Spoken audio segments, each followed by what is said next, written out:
I think it's going to take around 6 weeks or so for someone to get in a really nice place Mm. with improving their metabolism and their metabolic flexibility. And within those 6 weeks, week 1 to 2 is going to be a lot about setting the right foundation. Mm. One thing that I always tell people is that don't go too far too soon. Learn a new skill, master it, and then move on to another skill, right? Correct. Get the first one on autopilot, then move on to another skill. You don't want to shock your body too much. Yeah. You want to be gentle with your body, and that's how you win in this for life, in the game of fitness and nutrition. True. So week 1 to 2 will be about setting the foundation. Zone 2 cardio that I spoke about in the beginning, I would say do 30-minute sessions uh, each time into 3 sessions a week. So you're doing sort of half of what I generally recommend Mm. in a week. You're doing 180, you're doing 90 minutes Minutes. of Yeah. zone 2 cardio to begin with. Then strength training, get about 2 sessions. I would like you to keep it more full bodies because you're only giving me two Yeah. sessions in a week. So do two full body sessions. Avoid HIIT, at least in the foundation setting phase. Correct. With respect to nutrition, start increasing protein a little bit. If you are at like uh, less than 1 gram, 0.5 or something. yeah, Yeah. per kg of body weight, don't go to 1.6 or 2 gram immediately, Exactly. because that's going to mess your system up and then you're going to drop off. So just be more aware and just try and increase the quantity of Slowly. protein Yeah. that you're eating a little bit. Start including some veggies. If you're not eating vegetables, too much vegetables already, start including some amount of vegetables, and Mm. just overall increase your awareness with respect to nutrition.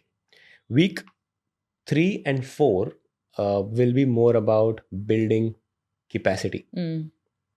and that is where I would push the zone 2 cardio to 40-minute session instead of 30 minutes. So Mm. from 30 we made it 40, Yeah.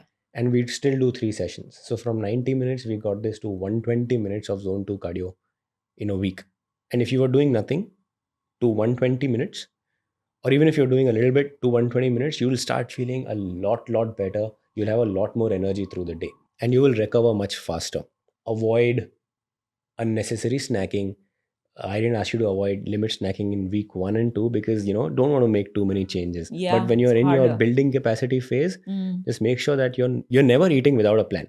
You don't pick on chips and Correct. those kind of things ever from anyone else. So you'll have to do a kitchen makeover, or just have a lot of uh, willpower to control Yeah. unnecessary eating. Yeah.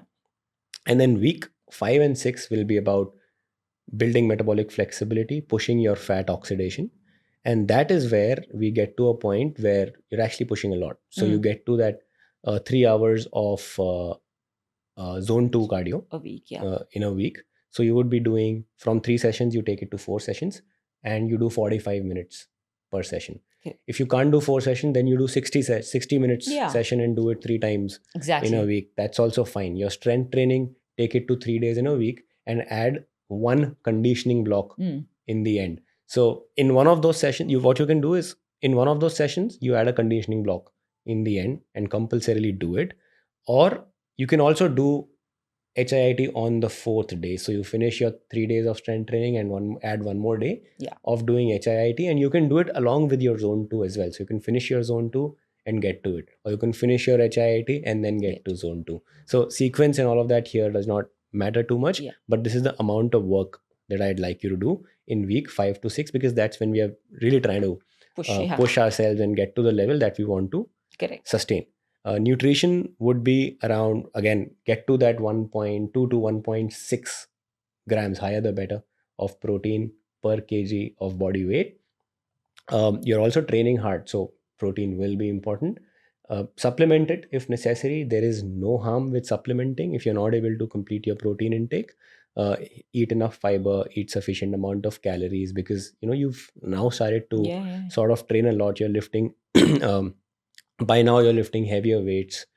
You need to recover and things like that. One more thing that I would add in this phase with nutrition is, you start eating an early dinner, so Mm. that you give your system a lot Enough of time rest. So to you try and recover. have that 7 p.m. dinner or so. And this will also improve your sleep. Just start, Exactly. uh, following a good sleep hygiene, a wind down routine, your meditation routine, build it along with all of that. So I'm going to put all of this in a better Yeah. structure Yeah. in the cheat sheet that can be downloaded from the description. Yeah. I think what I love about making your body a fat burning machine or a fat burner is that you never have to think twice when you even want to like just indulge, because you know your body is fully capable of burning it off, Yeah. right? I mean, that's because I love food, and so do you. So I think the biggest win is that you Yeah. don't have to worry about, oh my god, if I eat this I'm going to gain that little fat which I lost Yeah, last it's week, all about building the right relationship with food. with As food. long as you're not Exactly. abusing the food that's around you, as long as you have understood what works for your goals, you want to Yeah. be a healthy person, you Yeah. want to be a fit person, it means Yeah. that you need to have the right relationship with food. I'm not even Exactly. saying that you cut desserts out of your life or No. you cut alcohol out of your life. Yeah. There's a place for it, but just Everything. build the right relationship with it. Yeah. Yeah.